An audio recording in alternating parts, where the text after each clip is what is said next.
Hola, ¿qué tal familia? Espero que todos se encuentren muy bien ahí en su casa. Buenos días, tardes o noche, dependiendo en el horario en que nos puedan observar. Y pues nuevamente me encuentro en una charla, en una entrevista más, con un invitado sumamente especial para hablar de un tema que normalmente poco se habla, pero que también es sumamente importante en nuestra vida, en nuestra actualidad y más por las situaciones que van transitando a lo largo de la vida.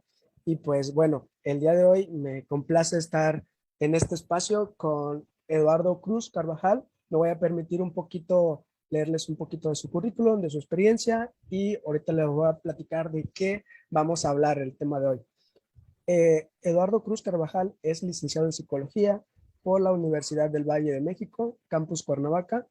Tiene diplomados en tanatología, cuidados paliativos, tanatología pediátrica y psicología. Maestrante en tanatología por el Centro de Crecimiento Humanistas de Zacatecas, responsable del servicio de psicología del turno vespertino en el Hospital General de Iguala, doctor Jorge Saberón Acevedo. Así que bueno, prácticamente de su currículum ya más o menos se podrán dar una idea de qué vamos a platicar el día de hoy. Y pues bueno, el día de hoy vamos a hablar sobre la tanatología y vamos a hablar de una perspectiva porque como le mencioné, muy poco se habla y es sumamente importante por todo lo que va pasando en nuestra vida. Y pues bueno, antes de comenzar, eh, Eduardo, me gustaría que te presentaras para las personas que no te conocen. ¿Quién es Eduardo? ¿A qué se dedica? ¿Qué es lo que hace? Hola, pues, hola a todos, buenos días, buenas tardes o buenas noches, dependiendo la hora en la que nos vean. Yo tengo 31 años actualmente. Desde hace 5 años laboro en el Hospital General de la ciudad como responsable del servicio de psicología. Am, Me gusta, eh, además de la psicología, me gusta escribir. Desde junio del año pasado, redacto una sección en el periódico Diario 21, en la sección de cultura. Es una publicación semanal, ahí también me pueden encontrar.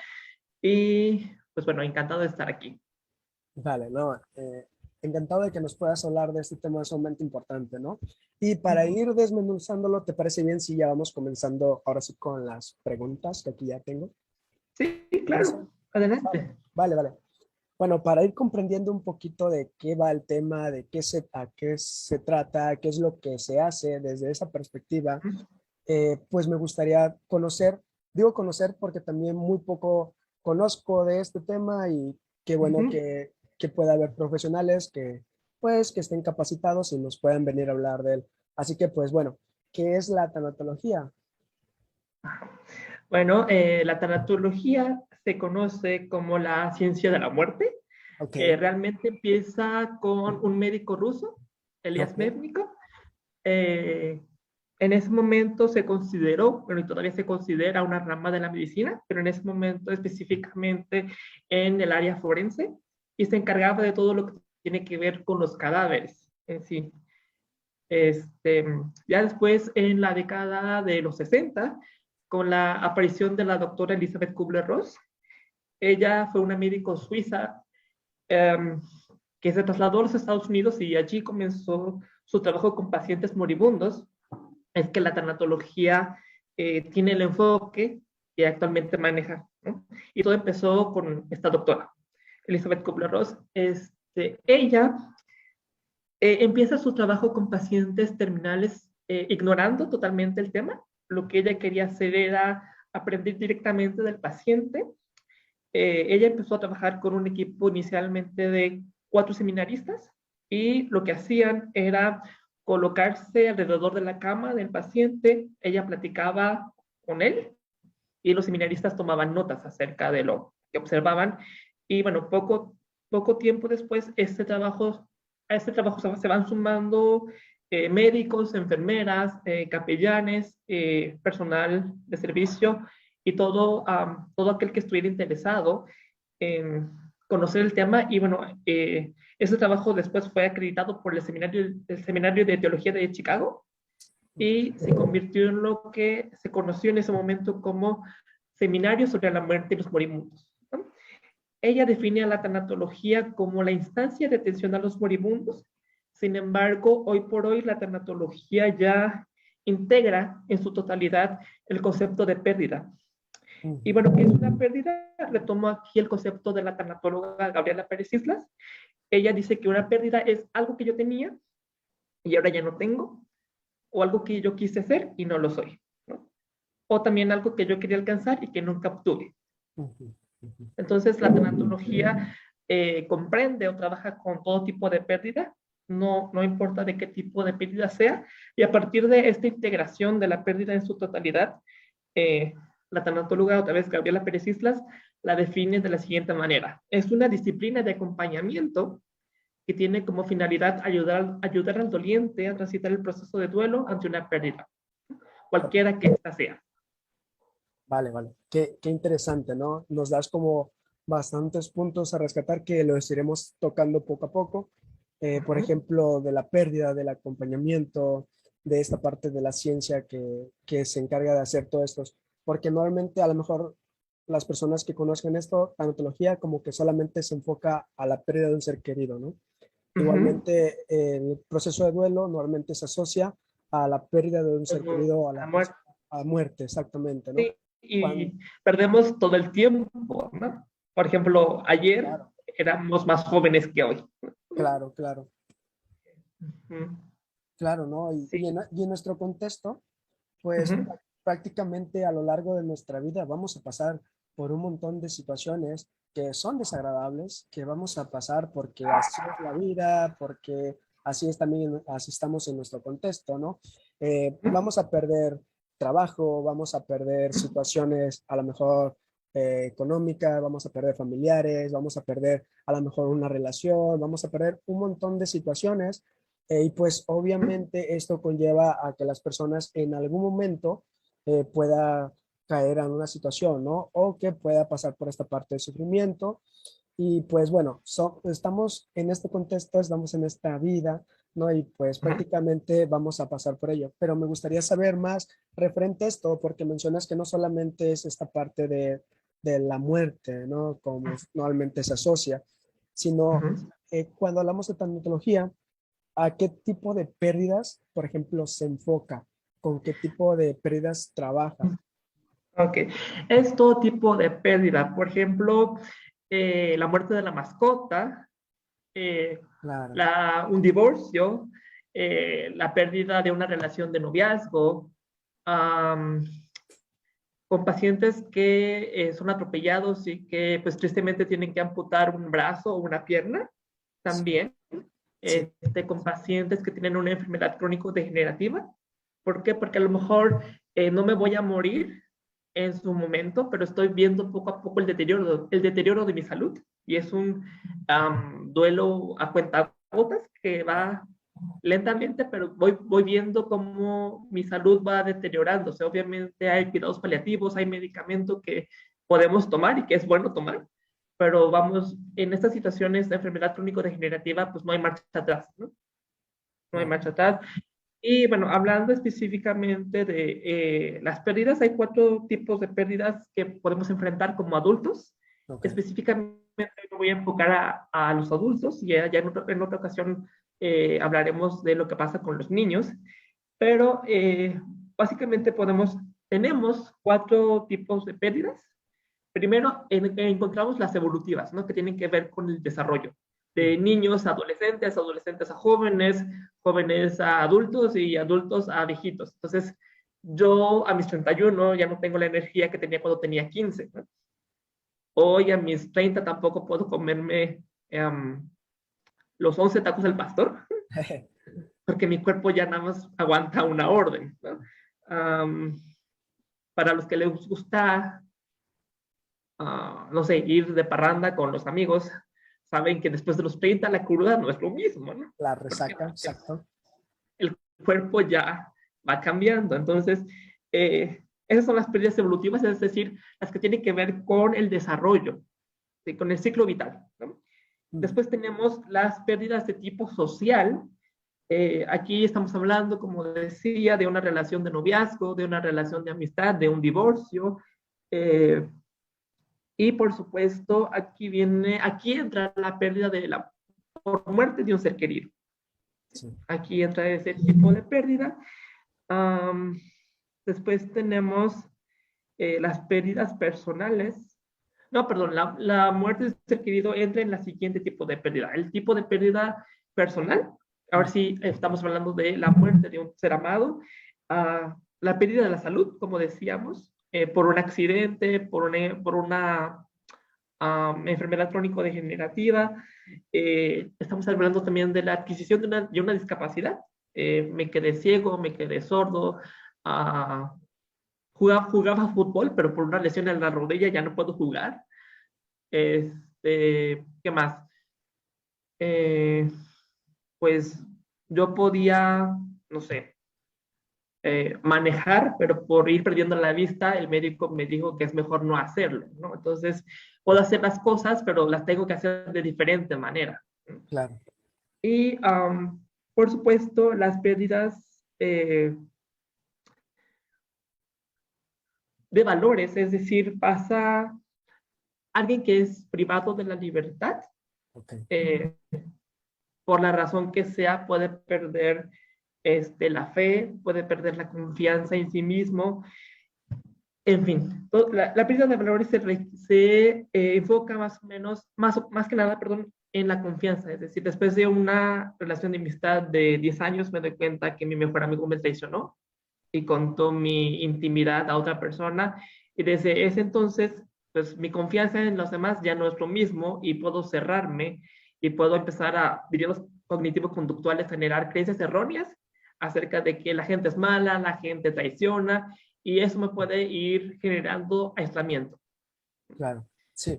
Que esto que mencionas, eh, ¿Mm? totalmente, ¿no? Porque en nuestros contextos, pues tenemos ¿Mm? bastantes fuentes estables de reforzamientos o de aquellas cosas que son bastante agradables para nosotros, ¿no?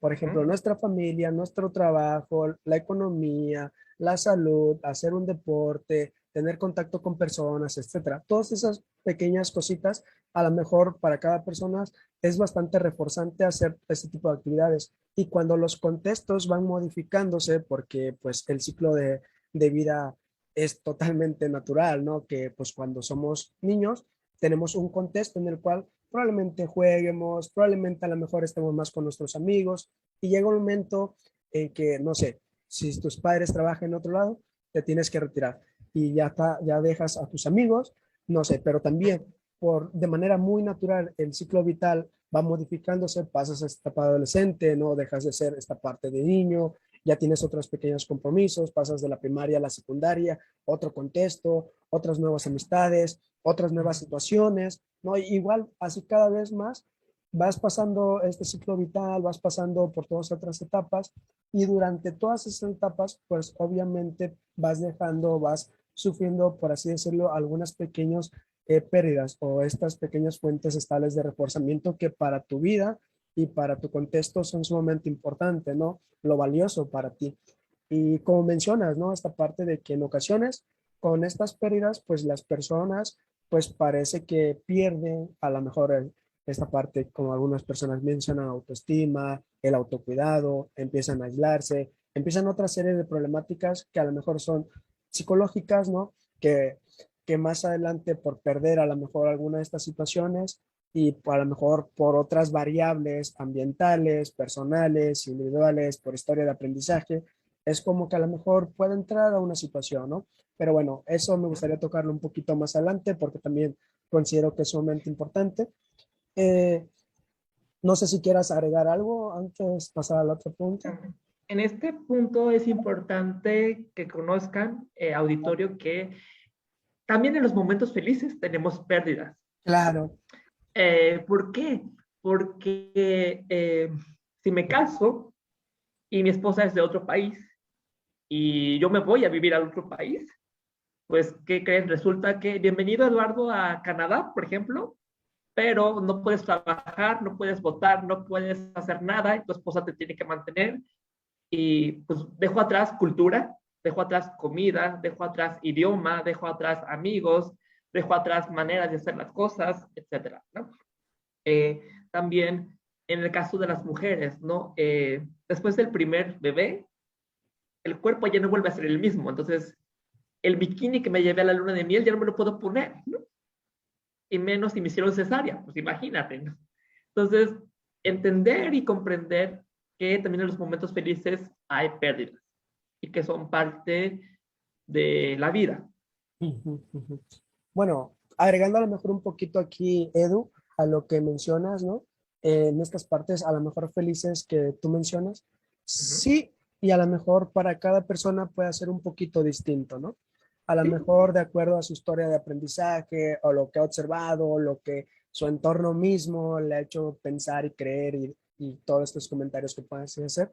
A lo mejor ujú. para, así como mencionas, para alguna persona, cuando después de tener un hijo, puede ser dejar de tener todas estas fuentes tales de reforzamiento y dejar de hacer algunas cosas, pero a lo mejor para otras personas no, ¿no? Y por eso nosotros siempre hacemos como esta parte de evaluación, creo que también Ujú. ustedes ahí lo hacen, ¿no? Esta Sí. parte de análisis funcional, ¿no? Del para qué esto, de la función que tiene nuestro comportamiento en el contexto como tal.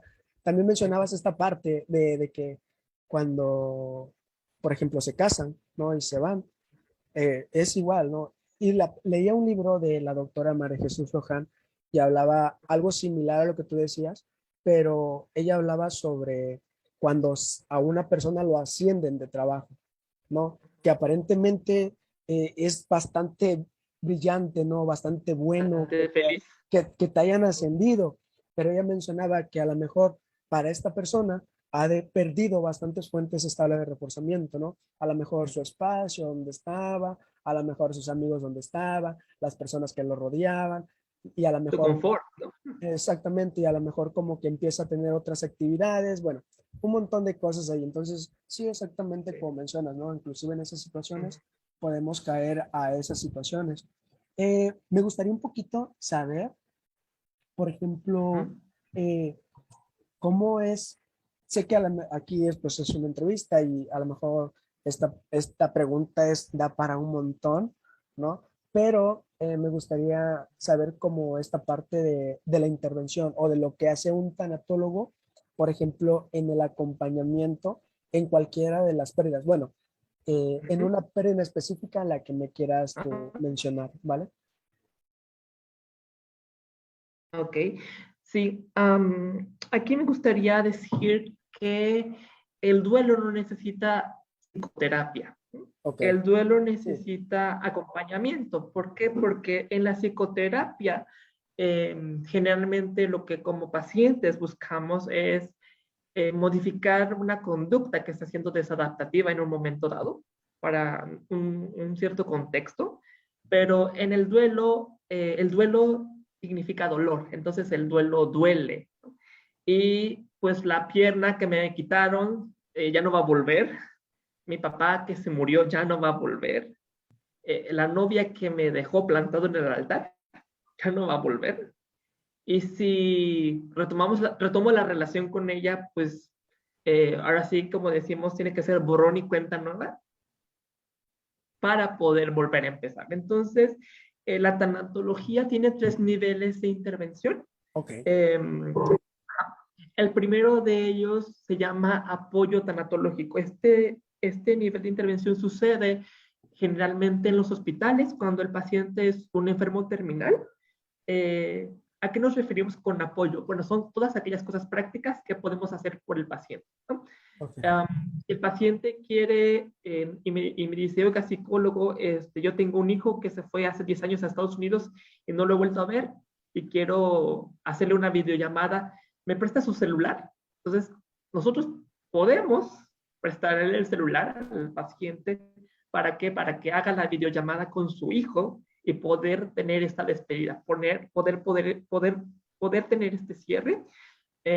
También, por ejemplo, en un contexto hospitalario, si el paciente dice quiero confesarme, quiero que traigan un sacerdote, bueno, podemos fungir como ese puente de enlace entre el paciente, trabajo social que hace la conexión Ujú. y el sacerdote. ¿Para qué? Para que el paciente tenga lo que él necesita en esos momentos, ¿no? El apoyo tanatológico se basa va también básicamente en qué es lo que necesita el paciente que yo haga por él y no lo que yo necesito que el paciente, no, perdón, lo que el paciente necesita que yo haga y no lo que yo necesito que haga el paciente, ¿no? Porque el paciente tiene la última palabra siempre.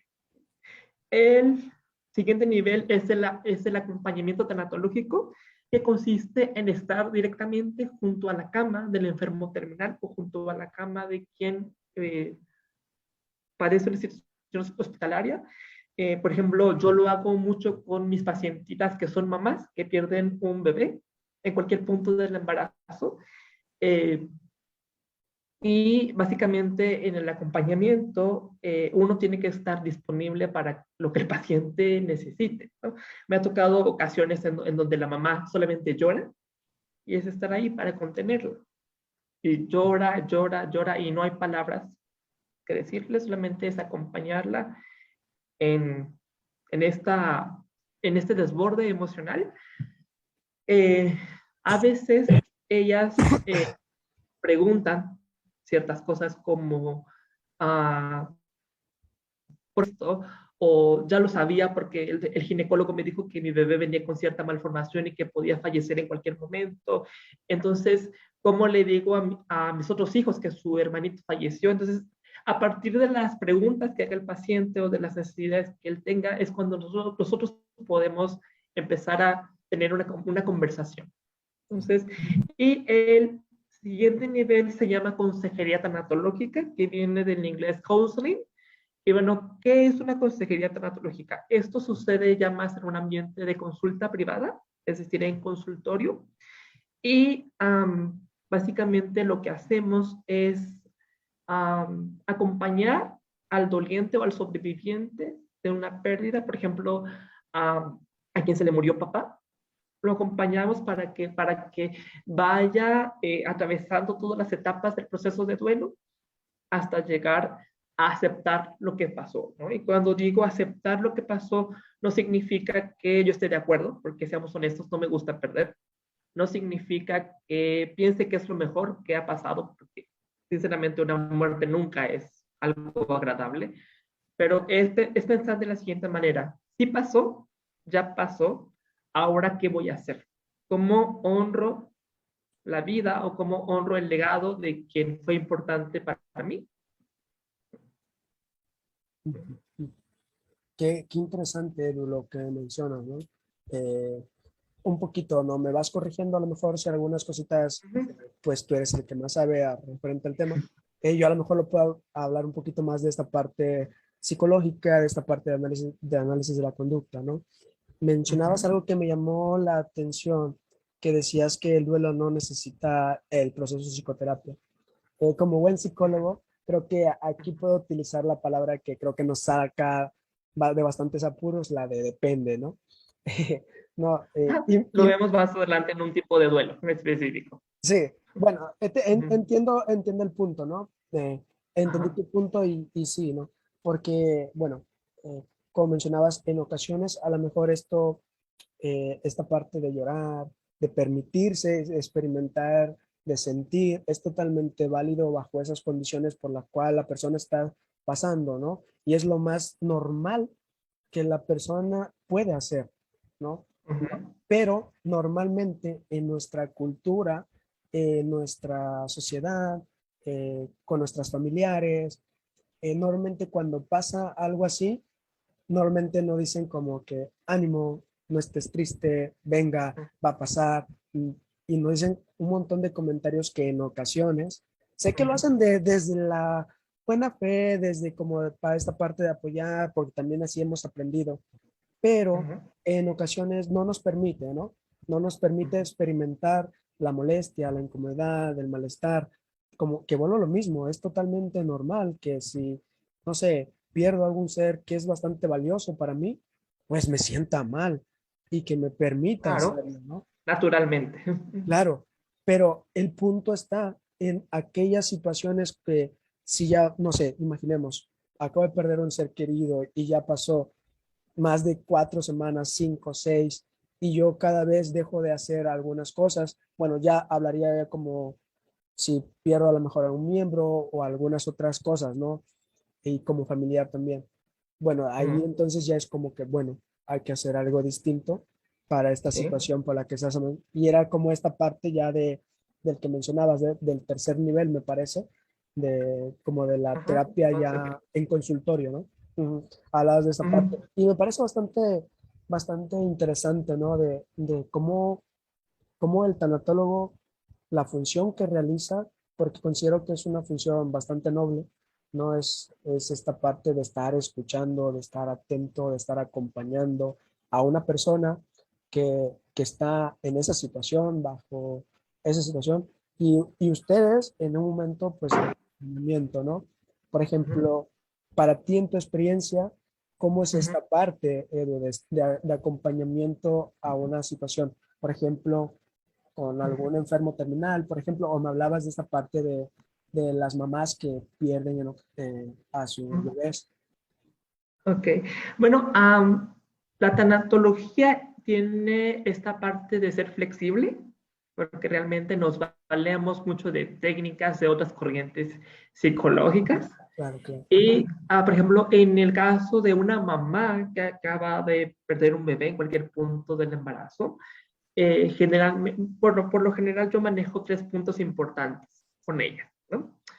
El número uno, no fue tu culpa. ¿Por qué? Porque tú no hiciste algo activo para perder este bebé. Eh, ¿Y por qué digo esto? Porque generalmente no hicieron nada. Al contrario, cuando ellos me cuentan de su embarazo fue, no, pues lo planeamos, estuvimos muy contentos, fuimos a los chequeos, todo iba bien y de momento falleció el Claro. bebé, ¿no? Entonces, um, en esta parte ocupo lo que, bueno, yo uso generalmente lo que es la reestructuración cognitiva Ujú. para desmentir la culpa errónea, ¿no? Y ¿cómo lo hacemos? Bueno, ¿cómo lo hago yo? Bueno, a partir del discurso de la mamá. Entonces, fui a chequeos, me tomé medicamentos, no cargué nada pesado, estaba contenta. Entonces, a partir de eso, ellas pueden asimilar que no son culpables. Número dos, bueno, en tanatología hablamos de la satisfacción del deber cumplido, que es un poquito también saber y reconocer que mientras estuve embarazada, por ejemplo, pues hice lo que tenía que hacer. Cumplí con mi deber y eso me libera de la culpa errónea, ¿no? Eh, y tercer punto, y para mí el más importante, eh, tanto ellas como sus esposos siguen siendo padres. ¿Por qué? Porque ser padre es desde el embarazo, no a partir del nacimiento. Entonces, cuando los padres comprenden estos tres puntos importantes, podemos hacer que lo que va a ser difícil se sea menos difícil. ¿Por qué? Porque tuve un acompañante con el que pude descargar mi culpa, con el que pude descargar mis cosas pendientes. Tuve un acompañante que me dio otra visión de la situación, en donde la pude ver de una manera más fría, menos catastrófica, y en donde pude ser contenida Claro. y pude vaciar mis emociones y poderlas sentir, ¿no? Porque algo también muy importante que yo recalco con mis pacientes, no solamente las mamás, sino todos nuestros pacientes, es tus emociones no son ni buenas ni malas, están allí para comunicarte algo de ti, ¿no? Lo que sí sería cuestionable en algún momento es lo que haces a partir de lo que sientes. Por ejemplo, le decía a un paciente hace unos días, puedes estar enojado por la razón que sea, ¿no?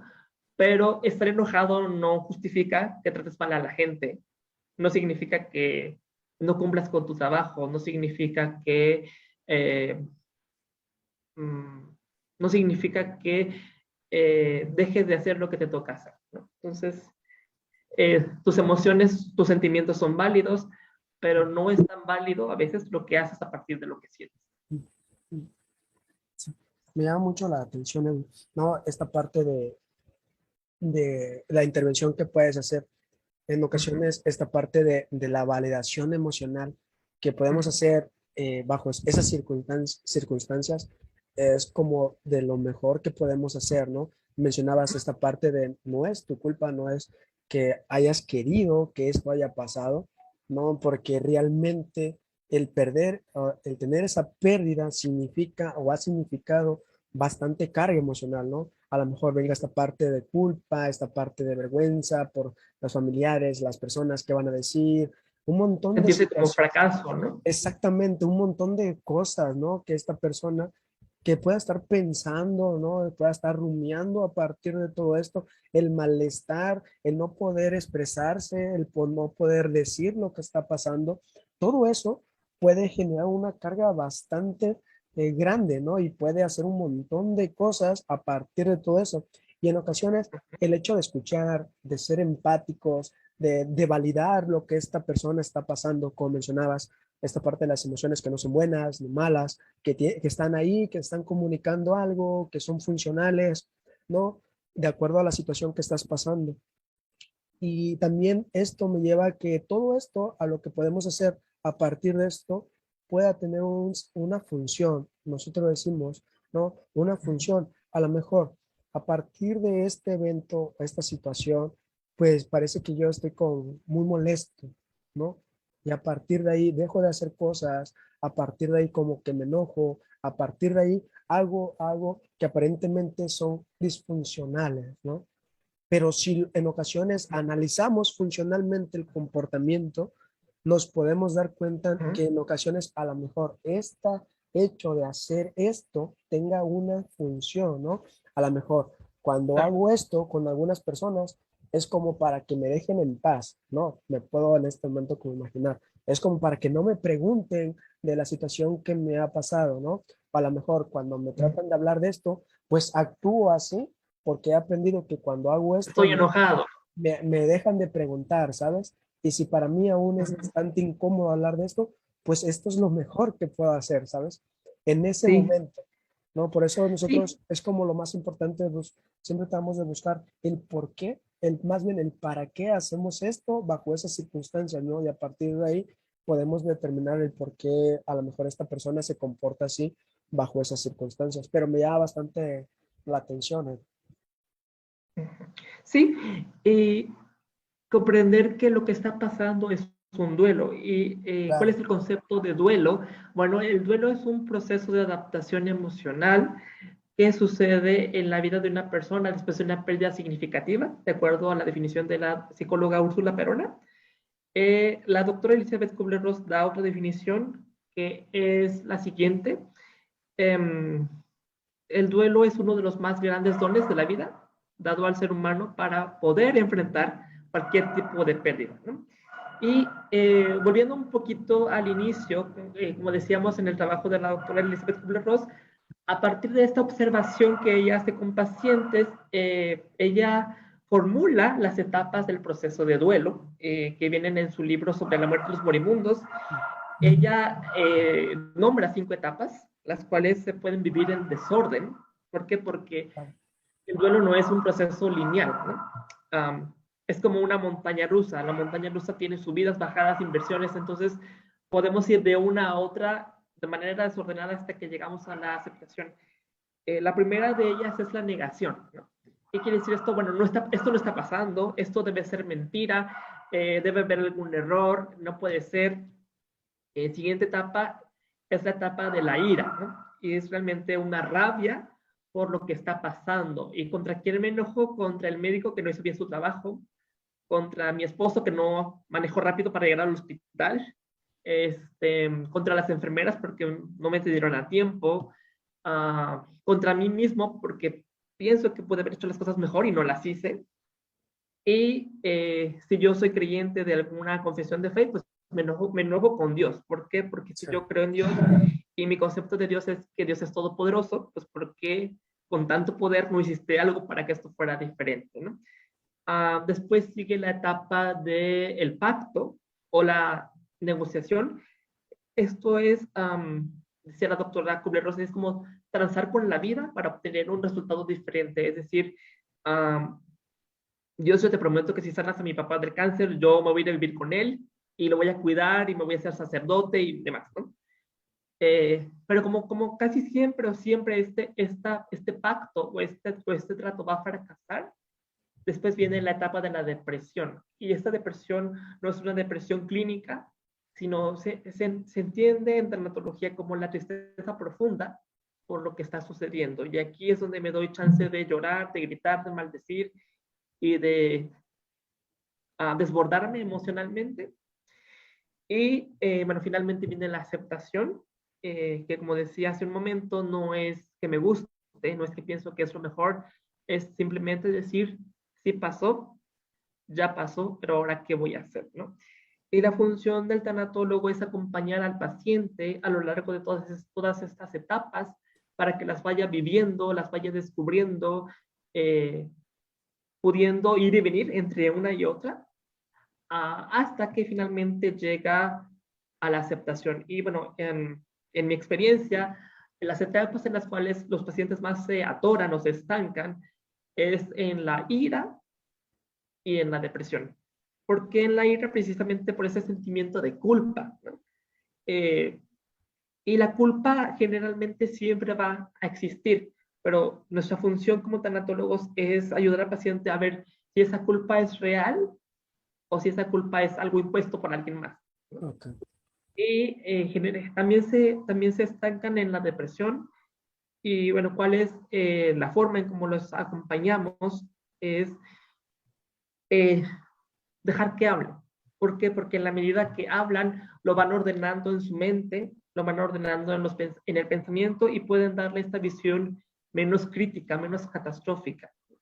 Y a lo mejor no puede quedar tan claro porque a lo mejor la muerte de papá no tiene sentido, pero dejo de verla con esa carga emocional tan fuerte y puedo comprender a lo mejor que papá ya tenía cáncer en la etapa terminal y que era, pues, no lo que me gustaba, pero la muerte iba a venir en cualquier momento, ¿no? Entonces, cuando logro entender eso y logro ver las cosas de una manera más objetiva, más, eh, um, sí, más objetiva, más racional, es cuando dejo de sufrir. Ok, vale. Mm, Me llama mucho la atención esto que mencionas, ¿no? De las etapas que menciona Elizabeth Kubler-Ross, ¿no? En su libro, porque prácticamente mencionas que no son lineales, porque en ocasiones se cree o hay muchos profesionales que también dicen que son como lineales, ¿no?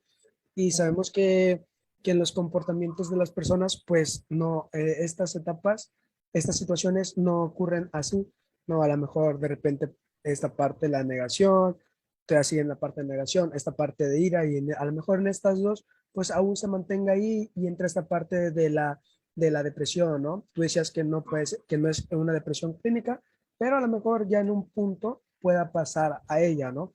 Ya eso Sí, ya depende como de la cronicidad, ¿no? De la situación que pueda estar pasando, ¿no? sí, Eh, un punto importante para darse cuenta de si es una depresión que ya deja de ser reactiva, es darnos cuenta de cuando la culpa es persistente, claro, cuando hay pensamientos suicidas constantes, claro, cuando hay un deterioro funcional, um, cuando hay consumo y abuso de sustancias, es el momento de buscar ayuda. claro, claro. Sí, qué bien que menciones esto, ¿no? Porque, como decías, en ocasiones, algunos comportamientos que mencionabas, ¿no? Tomar, fumar, a lo mejor querer autodañarme o hacerme autolesiones, todos esos comportamientos que son bastante disruptivos, ¿no? Pero que a lo mejor volvemos a lo que te decía un poquito hace ratito, ¿no? De la función, de la funcionalidad que estos comportamientos tienen.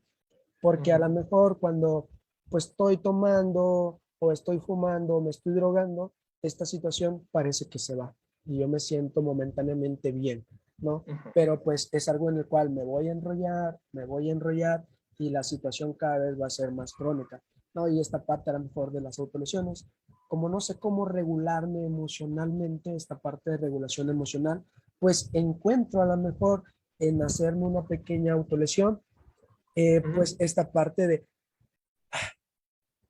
la culpa, el malestar parece que se va.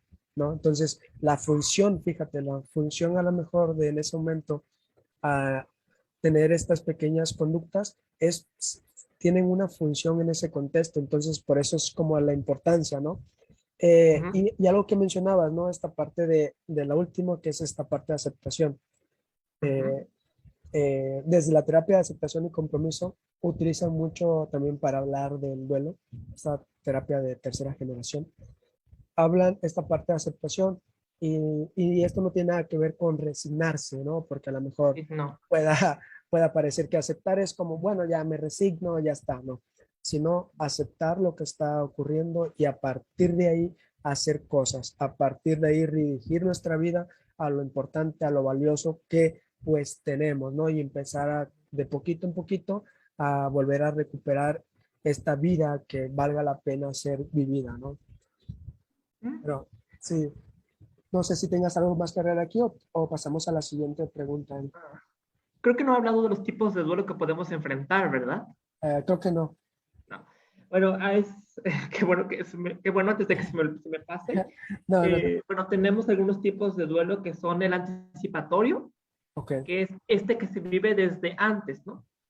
A papá le diagnostican cáncer en etapa terminal y le dan 6 meses de vida. Bueno, en esos de vida puedo preguntarle a papá, papá, ¿qué quieres hacer? ¿No? claro. ¿Quieres ir a la playa? Nos vamos a la playa. ¿Quieres comer, no sé, tamales de lote con cecina, crema y queso? Lo hacemos. ¿Por qué? Porque en este caso, ante un diagnóstico de terminalidad, pues ya no hace ninguna diferencia si come tamal o no lo come. Entonces, hay Claro. que darle todos los placeres terrenales que pueda tener papá.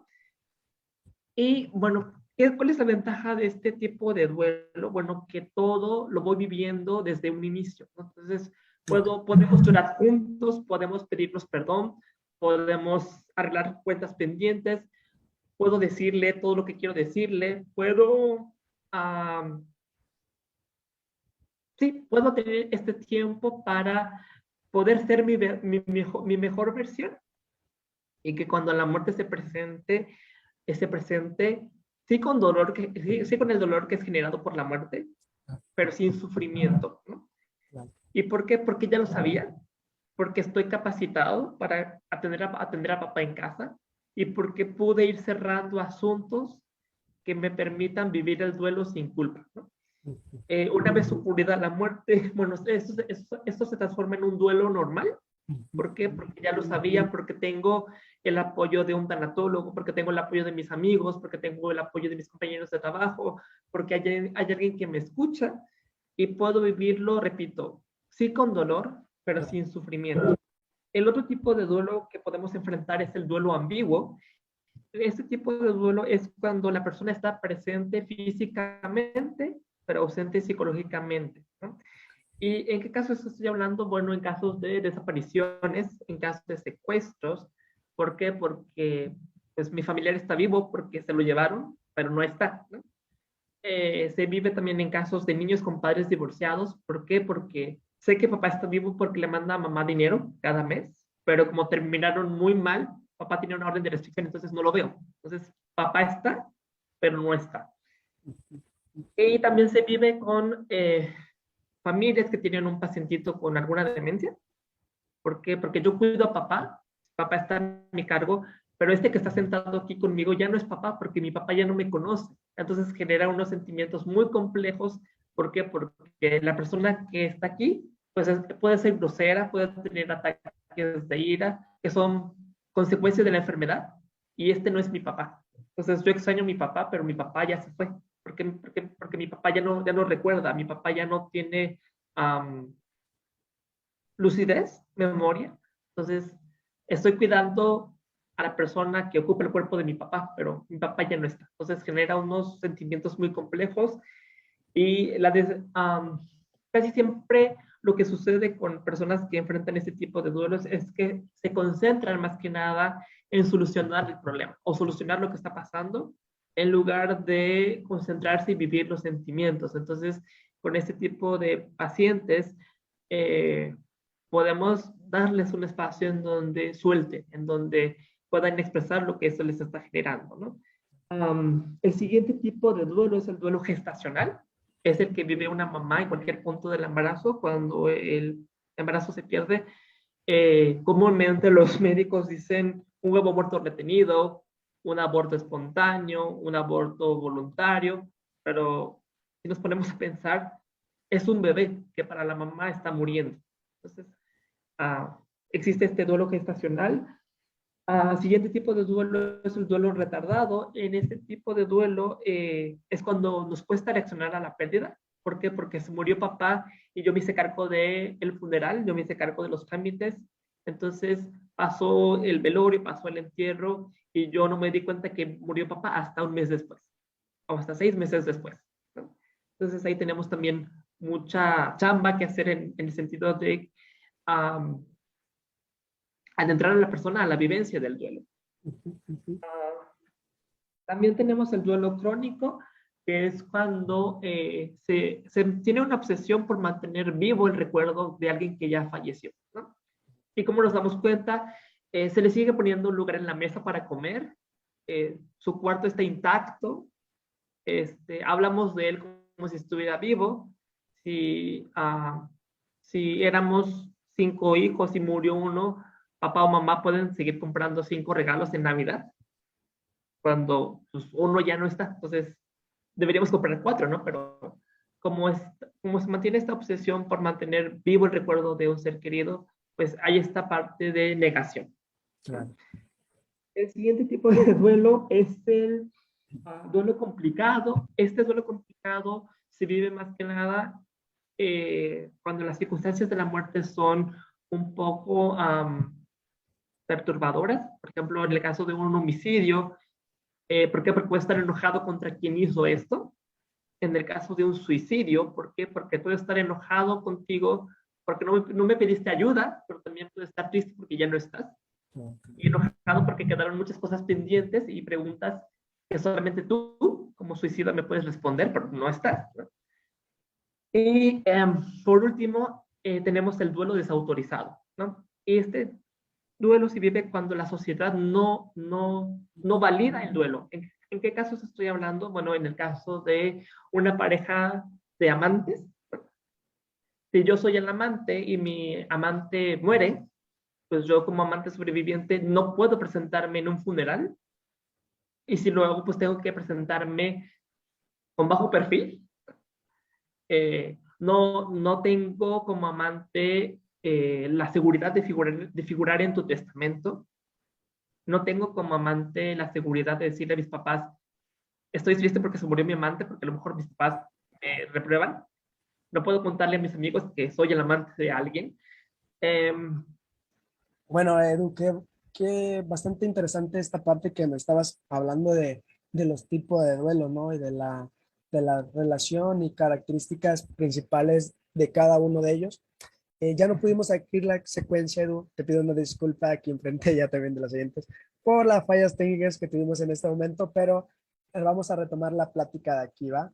Me hablabas de los tipos de duelos que son bastante interesantes, ¿no? De cómo la interacción que en ocasiones tenemos o esta persona que está pasando bajo estas circunstancias, ¿no? Ya sea una enfermedad terminal, ya sea que el duelo crónico me decías, ¿no? De que esta persona aún acepta que ha perdido o que esta persona ya no está y que aún así hace un montón de actividades referente a esto y de cómo en nuestro contexto en ocasiones también es bastante invalidante, es bastante crítica, cómo puede juzgar, cómo puede emitir juicios y todo eso puede ocasionar que esta carga emocional pues aumente más y que el dolor, que la carga emocional sea cada vez más grande para esta persona y que pues esto, el malestar crezca y crezca, ¿no?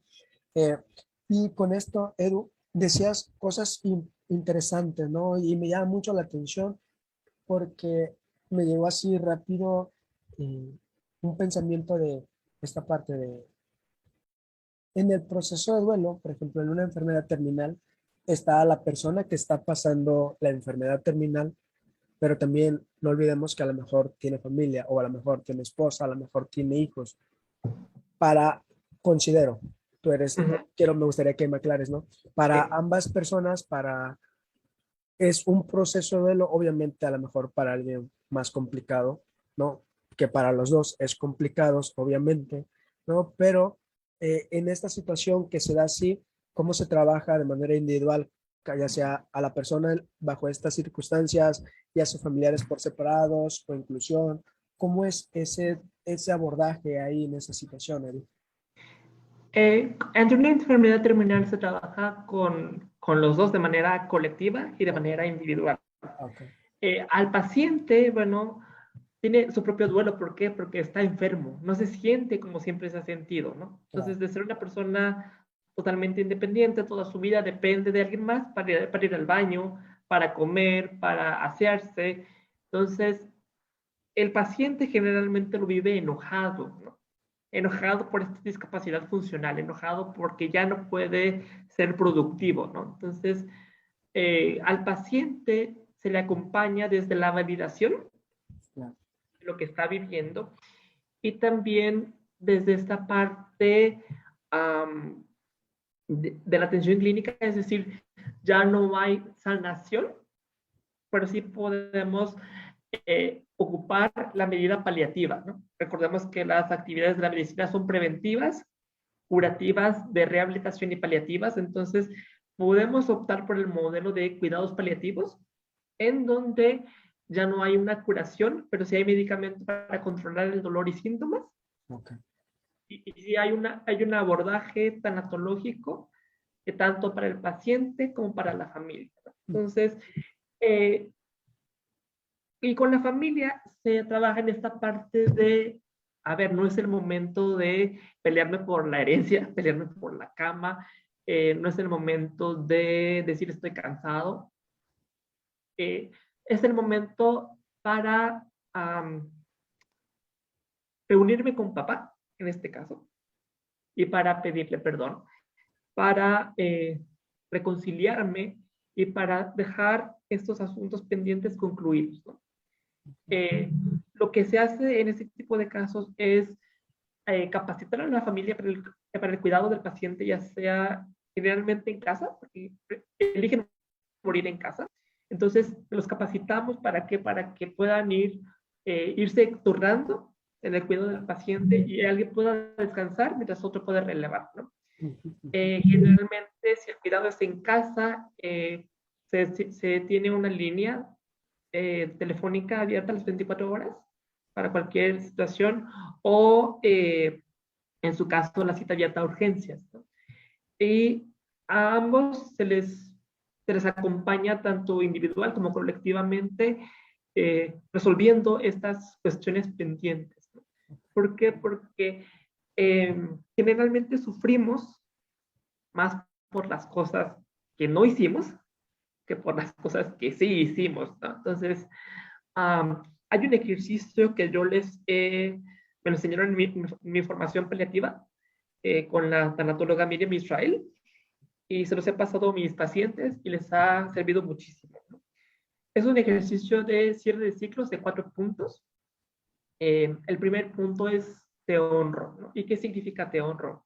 No quiere decir una obediencia ciega y absoluta, sino significa te acepto y te amo tal cual eres. Okay. No necesitas cambiar para que yo te ame, ¿no? Si es un padre, bueno, te honro como mi papá, te doy el lugar que te mereces en mi vida, te agradezco, y bueno, tú estás lista por lo que quieres agradecer, ¿no? Te agradezco que gracias a mamá y a ti, yo estoy aquí, te agradezco tu cuidado, tu protección, tu cariño, um, te pido me perdones por, y tú haz la lista por lo cual tú quieras pedir perdón. Yo te perdono a ti por las palizas que me pusiste, por haberme corrido de la casa cuando dejé la universidad, por no haber estado presente el día de mi boda, etc., ¿no? Y de momento no te puedo perdonar que me hayas abandonado, que me hayas pegado. ¿Por qué de momento? Porque, bueno, si mi intención es vivir un duelo saludable, yo tengo que darte el perdón, pero lo haré cuando yo esté listo y no cuando los demás me exijan hacerlo. Y el último punto es, por el gran amor que te tengo, te dejo ir. No es estoy cansado, quiero la herencia, quiero la cama, ¿no? Es entender que la muerte es inminente y que lo que voy a enterrar es el cuerpo en el que papá se manifiesta, pero todas las lecciones, todas las experiencias se quedan conmigo. Qué interesante, ¿no? Esto que mencionas, Edu. Y hablas cosas muy importantes, considero yo, en este proceso que se tiene que dar, ¿no? Hay dos cositas que me gustaría, una, retomar un poquito ahorita, son las medidas paulativas, mencionabas, ¿no? Y esta cosita también importante sobre cerrar, ¿no? Esta parte de cerrar estas situaciones, de pedir perdón, de explicar, de exponernos, de hablar de lo que sentimos, de hablar de lo que en su momento nos dolió, de perdonar, ¿no? Para que tanto para esta persona, tanto para la otra persona, haya como este cierre, ¿no? Para que haya como esta parte de liberar también carga emocional, para que la otra persona sea como entendido, que sea validado, que sea comprendido y que también este malestar de un momento vaya cerrando, ¿no? Y que en el sentido de darle un cierre, ¿no? Adecuado. Te mencionaba de estas medidas paliativas que se pueden realizar. ¿Me podría decir qué es, por ejemplo, esto? A lo mejor yo no conozco mucho de esto y a lo mejor tampoco algunas personas. ¿Qué son las medidas paliativas y cómo se emplea, por ejemplo, ante estas situaciones? ¿Okay? Bueno, los cuidados paliativos surgen con la doctora Cicely Saunders Okay. en el Reino Unido. Ella fue una médico social, perdón, trabajadora social y enfermera. Okay. Ella se da cuenta ella se da cuenta en esas tres profesiones, bueno, primero como enfermero y como trabajador social, se da cuenta de lo que los pacientes necesitan, cuestiones terminales, ¿no? Hablaba ella de una cultura que niega la muerte, ¿no? Okay. Y una cultura que ha tecnificado la salud para tener más tiempo al paciente conmigo, no importa el costo, ¿no? Entonces, ella decide estudiar medicina para que le crean todo lo que descubre, porque como trabajador social y como enfermera no le creían. Y ella, cuando termina de estudiar medicina, pues funda el Hospicio St. James, que actualmente sigue funcionando y es la creadora de los cuidados paliativos, ¿no? La definición de cuidados paliativos es ese cuidado activo y total de un paciente y de su familia, los cuales sufren una enfermedad terminal que ya no tiene cura, ¿no? Y cuyo pronóstico es 6 meses de vida, ¿no? Y atiende lo que llamamos el dolor total en sus esferas física, psicológica, social y espiritual. Básicamente lo que hacen los cuidados paliativos es reconocemos que la muerte es inminente, pero mientras esperamos la muerte, hacemos que el paciente viva con confort. Viva sin dolor, viva con el alivio a otros síntomas y las medidas correspondientes, ¿no? Que son hidratación, confort, nutrición y apoyo espiritual. ¿Cómo se hacen los trabajos? ¿Cómo trabajan los cuidados paliativos? Bueno, es muy sencillo. Generalmente el médico prescribe el medicamento para el dolor. Un médico general ya puede dar cuidados paliativos, aunque existe la especialidad en. La enfermera aplica el medicamento. Trabajo social se encarga de todas las gestiones, de todos los trámites para ayudar a la familia a este trance, ¿no? Y por supuesto, un tanatólogo que brinda el acompañamiento al paciente y a la familia en este proceso de enfermedad terminal. Y desde luego entran aquí el personal de voluntariado y el personal eclesiástico, ¿no? Me he encontrado en el hospital con pastores, con sacerdotes que van a ejercer su ministerio con pacientes que lo requieren. Mencionas estas como esferitas que a lo mejor pueden ser significantes para cada persona, ¿no? O para cada paciente. ¿No? Mencionabas esta parte médica, espiritual, a lo mejor familiar, a lo mejor cultural, etcétera, ¿no? Cualquier esferita que es de significado, que tiene un significado en la vida de las personas, ¿no? Y esto me llama mucho la atención porque también me lleva como a la siguiente pregunta que mientras te escuchaba como me surgía, ¿no? Por ejemplo, dentro de la psicología o del trabajo psicoterapéutico, en ocasiones nos apoyamos con otros profesionales, ¿no? Nutriólogos, médicos, etcétera. Y aquí mencionas como que este trabajo multidisciplinar también se realiza ahí. ¿Es así? O sea, por ejemplo, mencionabas que el médico, ¿no? Pero, por ejemplo, ¿cómo es? Sí, por ejemplo, yo que tengo la formación paliativa, Ujú. no puedo decir yo doy cuidados paliativos, porque los cuidados paliativos son en equipo, Ok, ¿no? Puedo tener el diplomado, puedo tener la maestría, puedo tener el doctorado pero los cuidados paliativos siempre van a ser en equipo, ok, ok. en equipo. El equipo conformado, por ejemplo, ¿con qué otros profesionales ahí entrarían? Ah, repito, médicos, Ajá. enfermeras, trabajadores sociales para los trámites, el tanatólogo para esta cuestión del acompañamiento, eh, ¿qué más? El personal de voluntariado, Ok, eh, el personal de nutrición ok, para, para ver qué tipo de comida le vamos a dar al paciente, aunque repito, en este tipo de casos pues ya no hace ninguna diferencia tomar una dieta a no tomarla. Podemos valernos también del equipo de fisioterapia. ¿Por qué? Porque tenemos que mover al paciente para evitar úlceras y para evitar ciertos males que se pueden añadir por estar en una sola posición. Y todos nosotros conformamos el equipo para que el paciente tenga calidad de vida, ¿no? ok, Y los cuidados paliativos lo que buscan es la ortotanasia. ¿Qué es esto? Bueno, la eutanasia es buscar la muerte por compasión, aunque yo no estoy de acuerdo con esa definición porque literalmente es matar al paciente, ¿no? Y se pueda dar de manera activa o de manera pasiva, ¿no? De ok, manera activa es cuando yo, como médico, aplico un medicamento que le va a quitar la vida, ok. y de manera pasiva es cuando yo descuido la atención y por eso el paciente fallece. Ujú. Esa es la eutanasia. Sigue la distanasia, que es el encarnizamiento terapéutico, es decir, ya sabemos que una quimioterapia no le va a sanar porque ya tiene cáncer en etapa terminal, pero sigo obstinado en que le doy la quimioterapia, ¿no? Aunque ya sabemos que en el fondo no va a hacer nada, ¿no?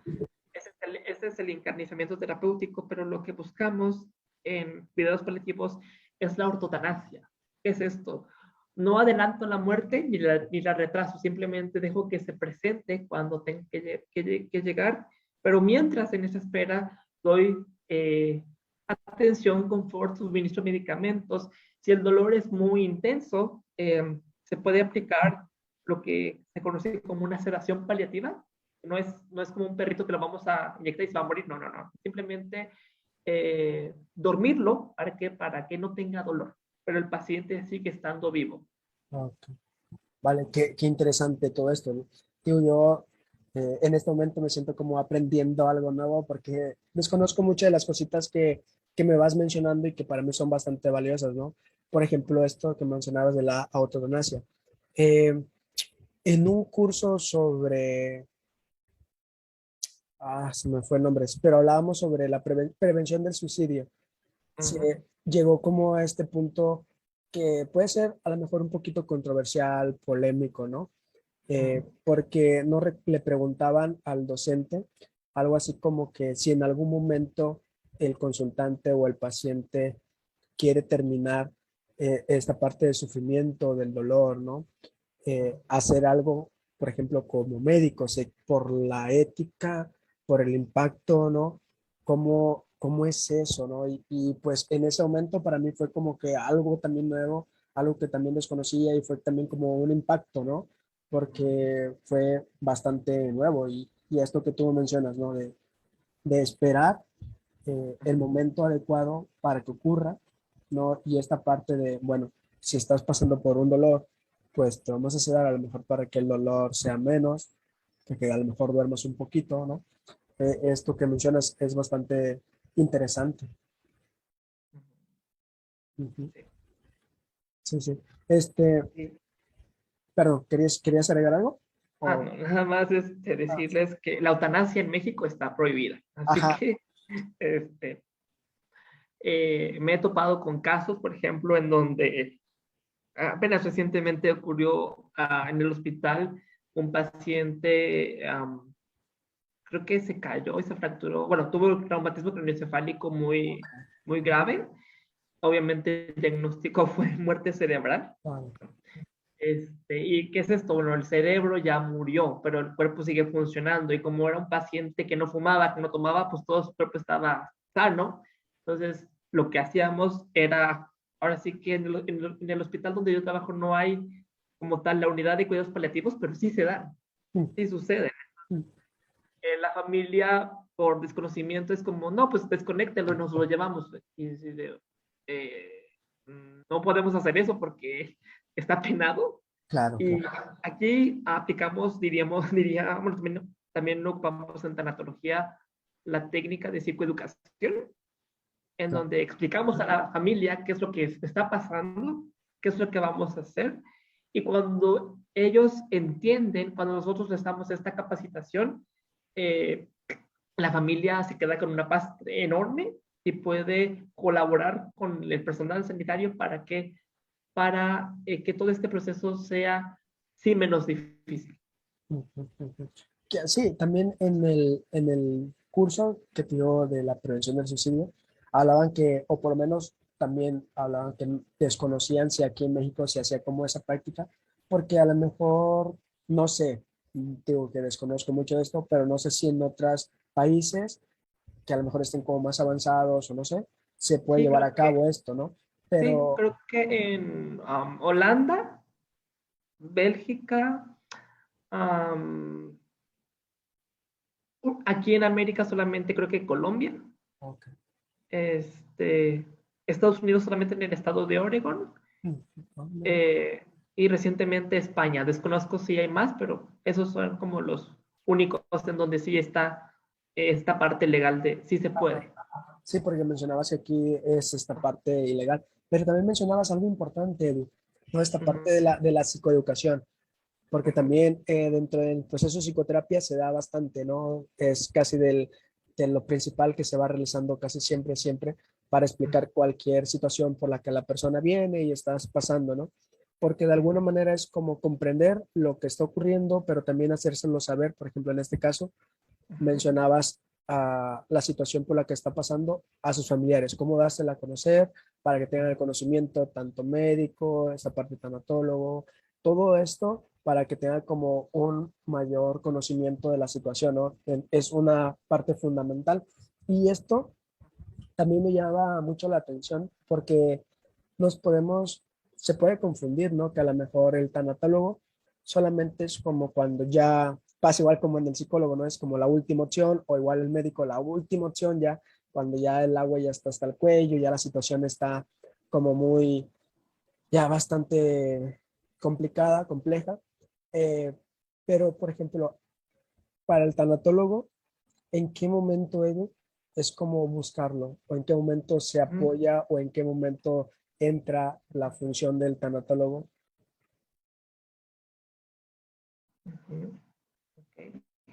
Bueno, entra, como te decía hace un momento, en el duelo anticipatorio, generalmente en situaciones hospitalarias, se da esta parte de acompañamiento desde el inicio de la enfermedad Ok. y, claro, eso sucede también después de la muerte, ¿no? Ujú. Después de la muerte es cuando la gente acude a consejería tanatológica y Ok. empieza todo este acompañamiento.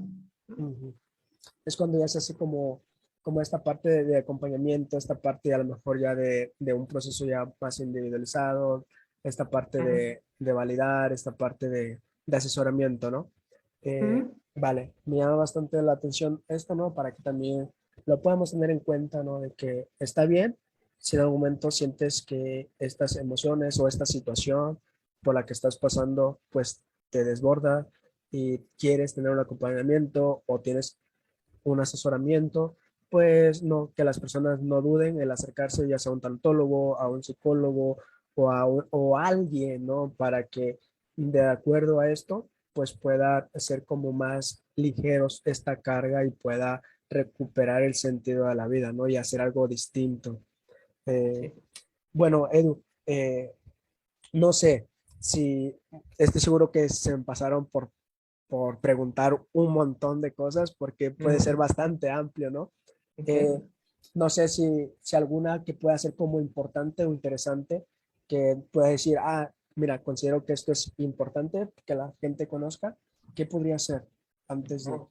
vayamos a concluir? Ok. Eh, bueno, todos vamos a pasar por pérdidas en algún momento de la vida y ya sea que acompañemos o nos van a acompañar, ¿no? Entonces, ¿cómo podemos ser buenos acompañantes? ¿No? Eh, bueno, número uno, y esto también avalado por la tanatóloga Gabriela Pérez Islas, acompañar intencionalmente, ¿no? Acompañar con la intención de que vamos a estar con la otra persona, ¿no? Eh, Acompañando, no diciendo frases trilladas como eh, ya está en un lugar mejor, ya dejó de sufrir, este, fue la voluntad de Dios, porque pues es como darle una cachetada a la herida que está pasando la persona, um, haciendo algo concreto por el doliente, ¿no? Esto lo vemos, por ejemplo, si muere, si muere el esposo y la mamá queda viuda con los hijos, es, bueno, por una semana yo te puedo llevar la comida a la casa para que tú no cocines. Yo puedo llevar a tus hijos a la escuela una semana para que tú puedas descansar. Mis hijos van a ir a un parque de diversiones, me voy a llevar a los tuyos para que tú descanses. ¿Qué más? Eh, no felicitando en fiestas o en fechas importantes porque pues la persona no tiene el ánimo de festejar nada, ¿no? Y lo único que podemos hacer por ellos es decirles aquí estoy, un abrazo, un beso sincero y vamos, ¿por qué no decir también, eso es muy duro, pero no siempre te vas a sentir así? Recordando que tenemos que validar lo que está pasando y lo que está sintiendo la otra persona, ¿no? Escuchar sin asustarnos. ¿Por qué? Porque muchas veces estamos diciéndole, ay, ándale, habla, estás muy callado, puedes confiar en mí, yo te escucho, yo te amo, yo te apoyo. Pero cuando nos empiezan a decir cosas como, es que yo lo maté porque no le di su medicina, empezamos a decir cosas como, cállate, cállate, cállate, no hablemos de eso. Y por fin, queremos que hablen o que no hablen. Entonces, aprender a escuchar sin asustarnos Ujú. y um, también permaneciendo cerca del doliente. ¿Por qué? Porque todo el mundo está con, con el doliente en el funeral, en el entierro, en los novenas, según la tradición católica, o en los servicios funerarios de cualquier confesión de fe. Pero después de esos ritos y después del primer mes, todo el mundo se va, ¿no? Todo el Claro. mundo se va, todo el mundo parece que me quedé solo. Entonces, eh, nuestra misión, si queremos acompañar, es permanecer cerca del doliente, ¿no? Manteniendo esa distancia de cercanía necesaria, porque como doliente va a haber ocasiones en las que quiere estar solo, ¿no? Claro, claro. Entonces, tengo que respetar como tu acompañante esos periodos y quizás, no sé, y también no decidiendo por la persona, ¿no? ¿A qué me refiero con esto? Bueno, sí, el doliente y yo somos parte de un grupo de amigos, eh, no sé, llamarle por teléfono y decirle, ¿sabes qué? Hoy va a ser el cumpleaños de fulanito en tal restaurante, ¿quieres que pase por ti? Y darle la libertad de decidir si va o no va, ¿no? Pero siguiéndole, tomando en cuenta. ¿Por qué? Porque el doliente necesita saber que yo estoy allí para él. Vale. Qué interesante, Edu, estas como recomendaciones finales, ¿no? Porque algunas me llaman bastante la atención. Y aquí voy a hacer como, como esta parte del abogado del diablo, ¿no? Ujú. Decías que evitar estas frases estrelladas. Yo también lo hablaba un poquito ese ratito sobre esto, porque te decía que en ocasiones yo puedo comprender que estas personas o las personas pues lo hagan desde la buena fe, ¿no? El querer que este malestar pues sea menor, ¿no? Y desde esa postura como que las personas lo hacen, como que intentan hacerlo, ¿no? Porque pues como te digo, como que nuestra cultura, como que también nuestras propias familias nos han enseñado que el experimentar esta sensación desagradable es malo. Y por ende, como es malo, debemos hacer cosas con la finalidad de estar bien, de no experimentar, de no sentirnos tristes, de no sentir a lo mejor, de no llorar, porque normalmente cuando nos ven así, vuelven aparecen estas frases que hemos aprendido, ¿no? Y digo hemos aprendido porque a lo mejor también en ocasiones meto la pata y lo digo, ¿no? Es como de, mira, no llores, ¿no? Y a lo mejor es importante para esa persona, ¿no?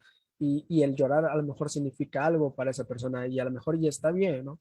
Entonces, como decías, a lo mejor tratar de evitar esas pequeñas frasecitas y mejor, algo que decías importante, de validar, ¿no? De validar esto que esta persona está pasando bajo estas circunstancias. Validar de que, pues, por la situación por la que está viviendo es bastante normal que se sienta triste, es bastante normal que quiera llorar, a lo mejor es bastante normal que no quiera a salir con sus amigos, es normal que a lo mejor no quiera ir de fiesta, no es normal que no quiera ir, etcétera, etcétera, a bastantes situaciones, ¿no? A entender y validar esto. ¿No? Y mencionabas esta parte como de estar incondicional, ¿no? De estar ahí, de las ocasiones a lo mejor el simple hecho de estar, de escuchar, de validar, de ser empáticos y a lo mejor sin, no podemos decir nada, como decía, si no estamos como preparados a hablar sobre el tema, a lo mejor lo más oportuno que también nosotros podemos hacer de manera responsable, pues es no tratar de hacerlo, ¿no? Porque a lo mejor cuando empezamos a hacerlo, pues a lo mejor me puedo sentir incómodo y a lo mejor eso puede ser contraproducente, ¿no? Por eso, digo, estas pequeñas cositas, estas pequeñas pautas que pueden ser así como muy chiquitas, son bastante significativas que podemos hacer, ¿no? Bajo esas circunstancias o cuando una persona está pasando esto, ¿no? Y lo último, pues es como recuperar, empezar a recuperar de manera gradual, de manera cada vez poco, todas estas partes significativas, lo importante para nosotros y volvernos como a activar de manera gradual, sin presionar esta parte, ¿no? De cada vez que se sienta la persona como más preparada a hacer cosas distintas. Ujú. Sí, Sí, sí, sí, así es. Y am, irlo acompañando sabiendo que va a tener recaídas, claro, sabiendo que va a tener sus momentos de estancamiento. Y hay una, no lo mencionamos aquí por falta de tiempo, pero sí me gustaría tocar el punto.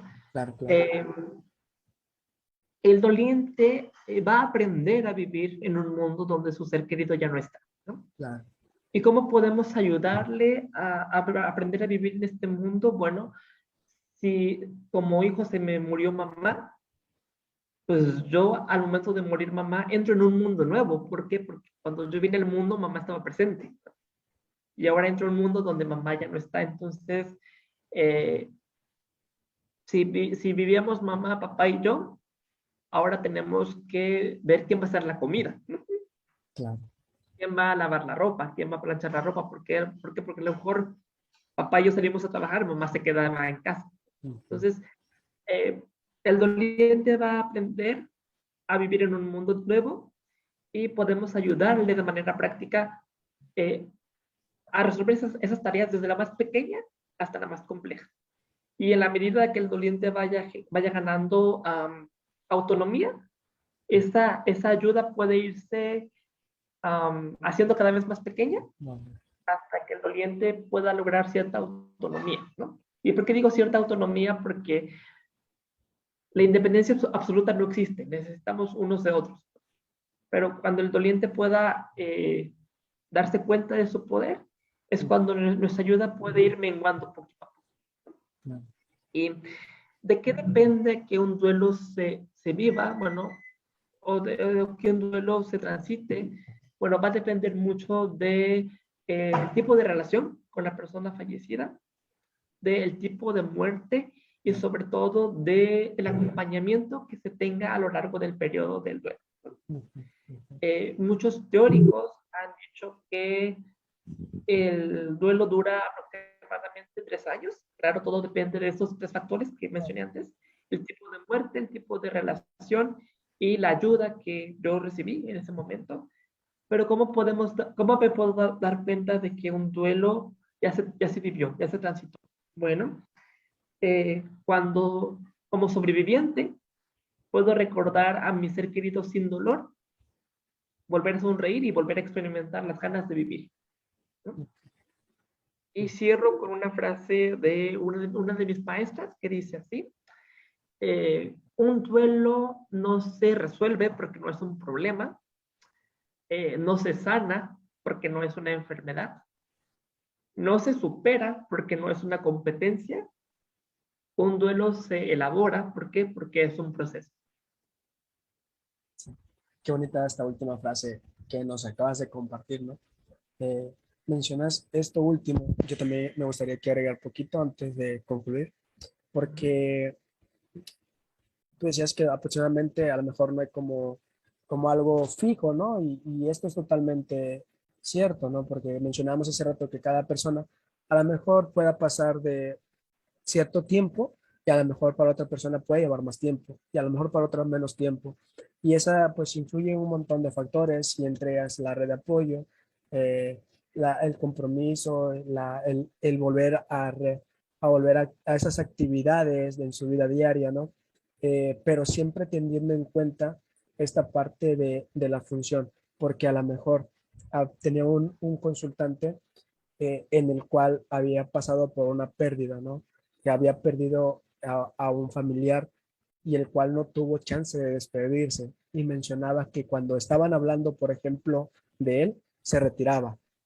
Cuando miraba una foto, dejaba de verla y mejor se retiraba. Y había pasado bastante tiempo, pero fíjate cómo estaba haciendo esas pequeñas conductas que aparentemente a lo mejor es para mitigar el dolor, pero cada vez este malestar, cada vez que aparecía estos, el malestar más se iba enrollando, ¿no? Entonces ahí podemos darnos cuenta de esto.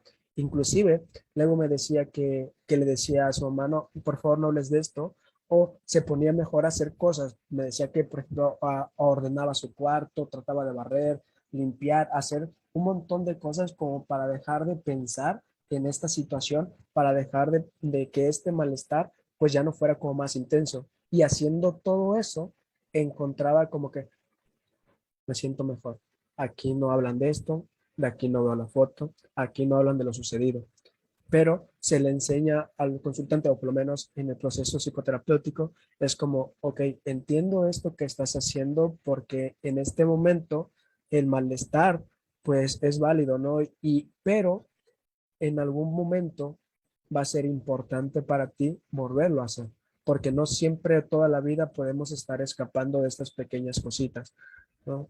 Porque va a estar ahí, pero Sí. tenemos que aprender, como tú mencionabas, ¿no? Tenemos que volver a aprender y a darle significado a esto. Y gradualmente, pues, hace el trabajo para que esta persona pueda volver a tener esta calidad de vida, para hacer sus actividades, para a lo mejor hablar de este tema de conversación, tanto en sesión como en su vida, con sus familiares, de una manera que ya no cause este impacto y este malestar, este dolor, ¿no? Y pues se logra todo eso. Y por eso te digo, es como que a lo mejor depende de la situación, depende de cada persona y de las conductas que estén haciendo en cada uno, ¿no? Pero, Edu, antes de terminar, te agradezco bastante porque te digo, también he aprendido mucho el día de hoy de bastantes cosas que desconocía, ¿no? Y de verdad aprecio el tiempo, aprecio el hecho de que me hayas aguantado, a lo mejor porque algunos no sepan, tuve un pequeño imprevisto aquí, ¿no? De esta parte tecnológica que pasó. Pero bueno, te agradezco un montón, de verdad, por el tiempo, por el espacio y por venirnos a hablar de un tema bastante importante. Sí, encantado, muy contento. Espero no sea la última vez que lo hacemos, porque creo que como psicólogos en general, Claro, eh, estamos para servir, ¿no? Claro. Estamos para orientar, estamos para acompañar en algún momento. Y como también decía la tanatóloga Pérez Islas, perdón por repetirla mucho, pero es un referente Claro. en México, ella dice una frase que me encanta. Vamos juntos en la barca, tú remas, yo te alumbro el camino. Y eso es lo que hacemos en consulta. Sí. Llámese en cualquier enfoque, creo yo. Sí, sí, claro. Qué bonita esta parte de la metáfora que acabas de realizar, ¿no? Porque también nosotros luego en consultas utilizamos una, por ejemplo, esta parte de escalar una montaña, que vas a estar a un lado, ¿no? Escalando junto con él, porque al final este proceso y esta parte que tú decías que los psicólogos estamos como esta parte para apoyar, para asesorar, y es una profesión que demanda bastante preparación, pero también bastante compromiso, bastante ética, ¿no? Y algo, por ejemplo, estaba mucho de moda esta parte de la película, bueno, está mucho de moda, nunca pasa, la película de Spider-Man, ¿no? Que le decía el tío Ben a Peter, que un gran poder conlleva una gran responsabilidad y es básicamente, Bastante cierto. sí, bastante cierto, ¿no? Edu, pues no, espero y como tú mencionabas que no sea la última vez en el cual nos puedas hablar sobre esto. En el otro a lo mejor hablemos de un tema un poquito más estructurado, más ordenado, ¿no? A lo mejor algo más específico.